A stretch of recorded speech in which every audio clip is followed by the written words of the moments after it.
Is your desk blocking your success and your seduction? A desk isn't just for work, it's where your conquests begin. I'm Sophia. Some build empires at their desk, others spark obsessions. But placed wrong, it tunes its back on both. In Feng Shui, your desk is your throne. Face a wall or turn your back to the door. You block energy and attraction. It's like whispering brilliance to a wall. Let light caress your desk.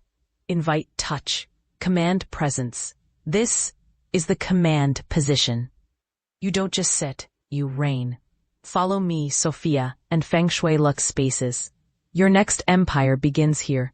Placement is power.